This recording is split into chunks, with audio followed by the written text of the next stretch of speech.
All right, everybody. I hope you are doing well. Today we are talking about name changes and gender marker changes.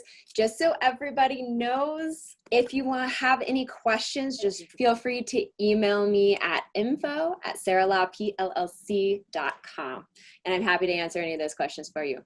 So let's get started. So happy Pride, everybody, if I haven't said that already.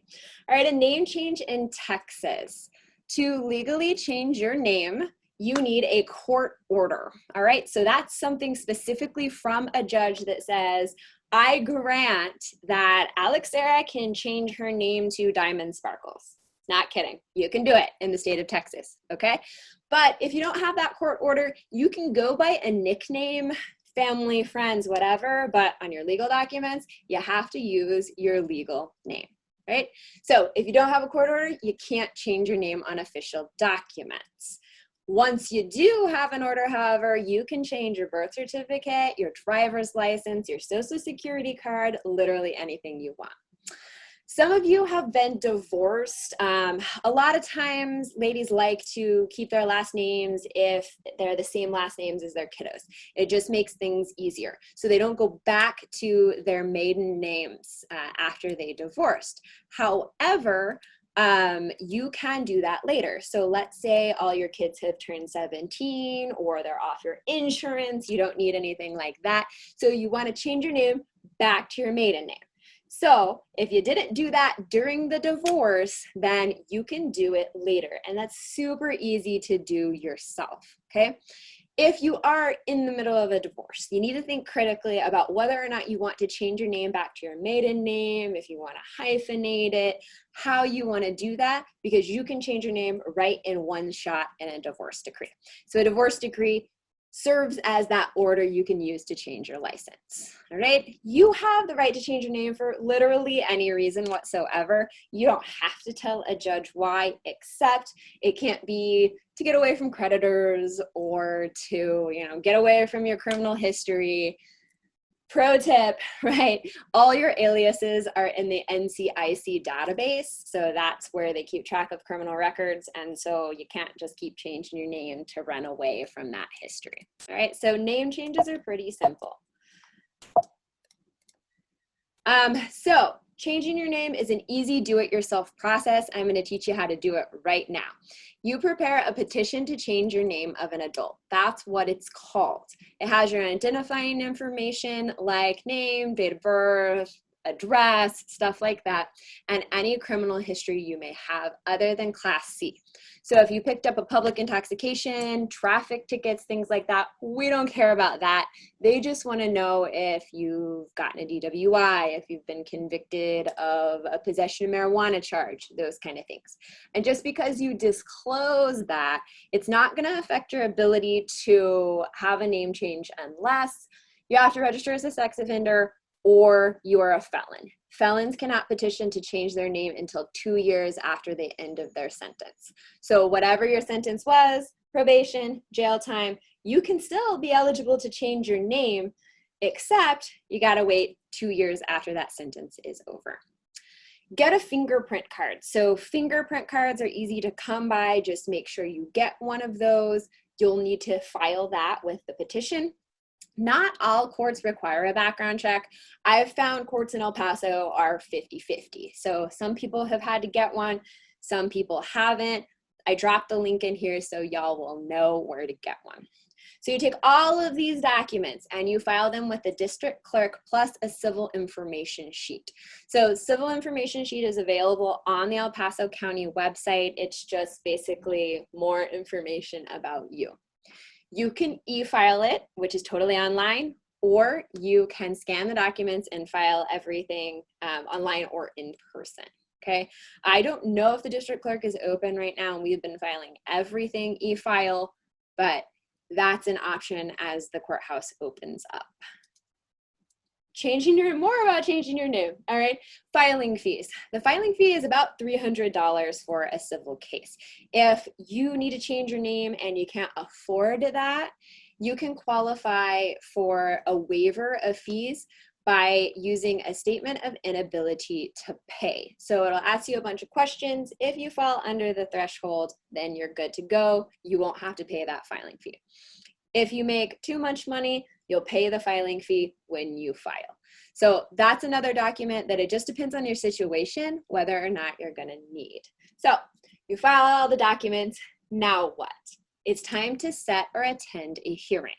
So some counties, and this webinar applies all across Texas. So I use a lot of examples from El Paso County because that's where I practice, but you can use this same method to change your name in Travis County, in Bexar County, in any county in Texas, because it's the same. Now remember, to have civil jurisdiction, and what jurisdiction is the ability for a court to hear your case or your name change, you have to meet certain requirements of living in that county for 90 days, living in Texas for 6 months, okay? So just make sure you either finish this name change before you move or wait till you've been at your new location for a while before you try and change your name. So some counties require you to call, set a hearing, or you can come to, it's basically an open docket, right? So a lot of uncontested divorces, you can show up on a Friday and get the order signed by the judge, okay? So some courts have a weekly time. It used to be Fridays at the county courthouse. At the hearing, really all you have to do is say, you know, you'll be sworn in, you swear to tell the truth, and that everything you filed in the petition is true and correct. You've provided those documents, and then the judge will sign that order most of the time, as long as you're qualified. If the judge asks you questions, answer them. It's a really simple process. Some judges, I've had it where they don't even require a hearing. They just go ahead and sign those orders and get them back to you. So it just depends on which judge you're in front of.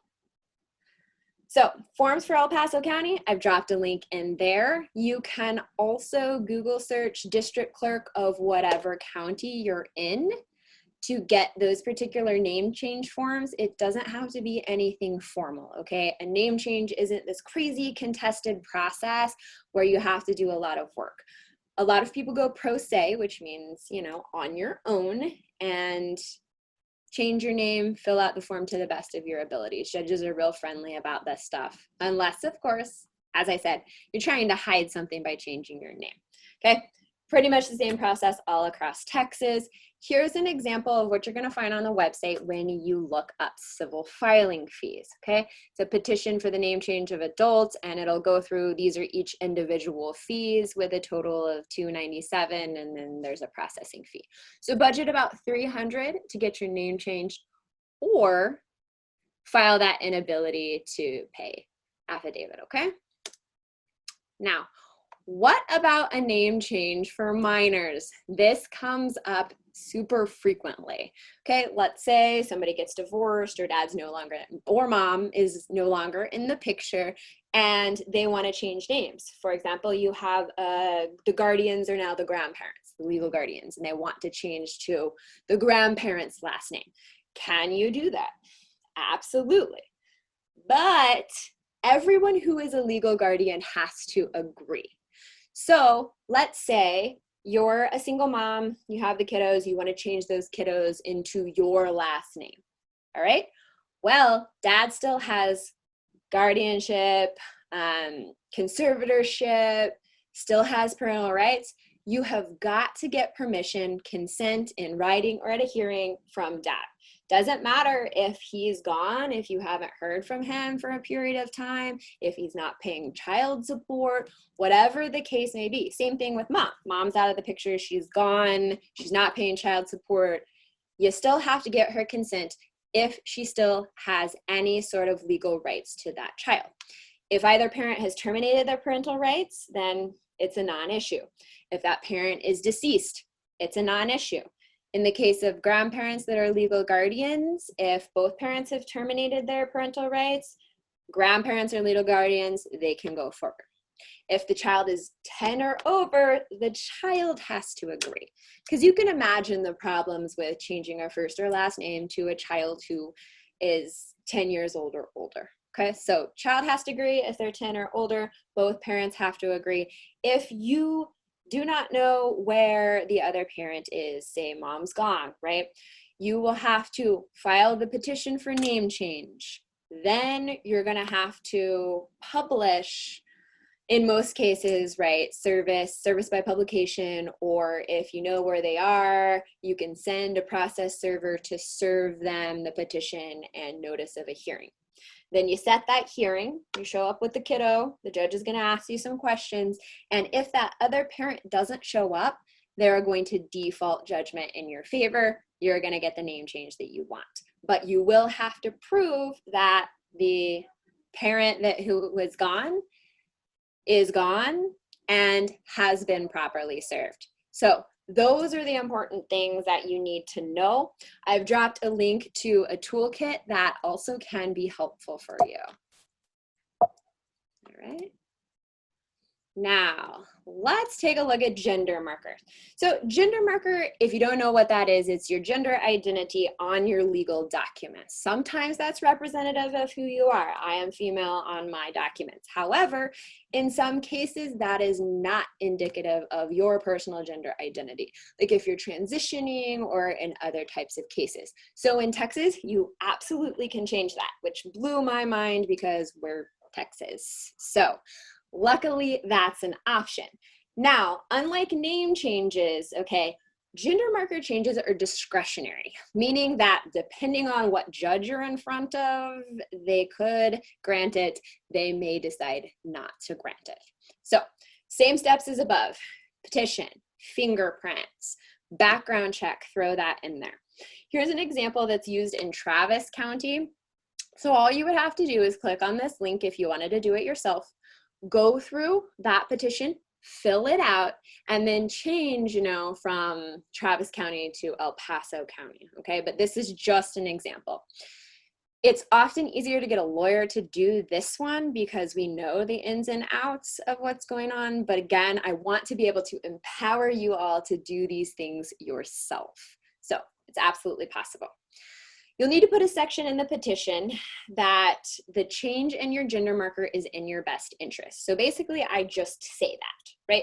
The change in gender marker is in client's best interest because it no longer reflects their true identity, right? Their true gender identity.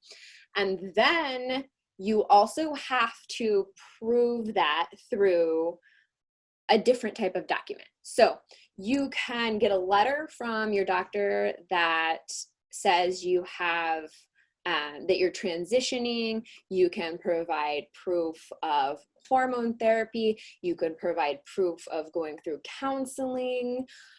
Whatever that is, right? Usually that presentation is enough, especially in El Paso and Travis County, to get that gender marker changed, okay? But I will say judges do have the discretion to say no.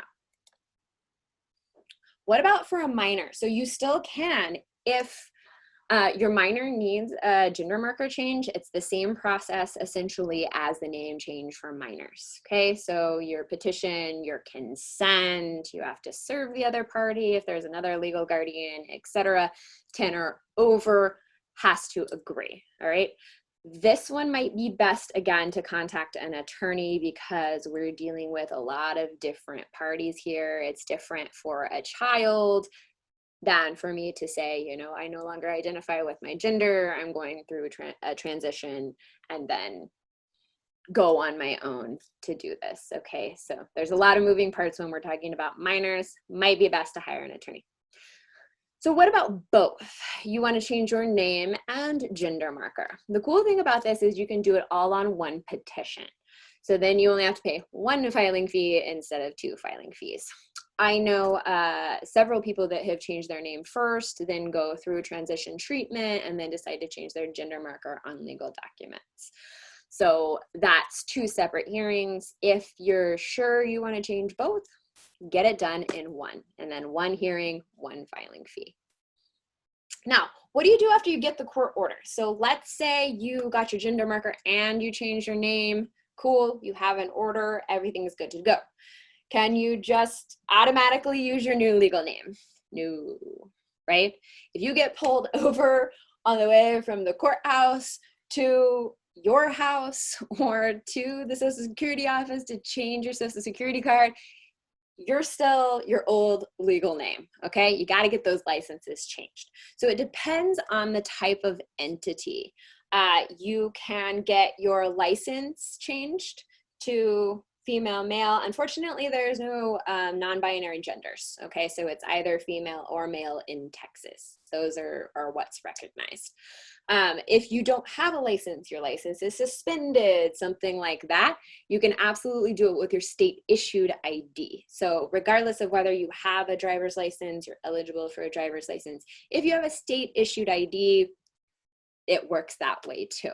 And then once you have that state issued ID in your new name with your new gender or the representative gender, then what'll happen is once you apply for the license, you can use that state issued ID and continue the process.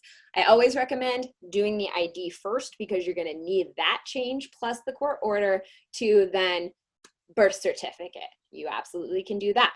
Then Social Security card, then passport, okay, then school documents, then credit cards, then that kind of thing. So you will need that court order and then to change your ID. There may be fees associated with this. I believe the one to change your license is $25 and the birth certificate one has a fee as well. If you Google it, it'll send you to the right spot. And you may be running around changing all of these documents, but I promise you it will be worth it. All right, so that is all for the presentation. I am gonna open it up for some questions if anybody has any questions. If not, I would love your feedback about our little 20-minute lunch and learn. I hope to have them every single month on a different topic because the goal is to empower you to move your life forward using the law. There's a lot of things that you can do yourself to save time, to save money, and to protect you and your family. So thank you everybody for watching my video and for attending my webinar live, and I hope you have a great week.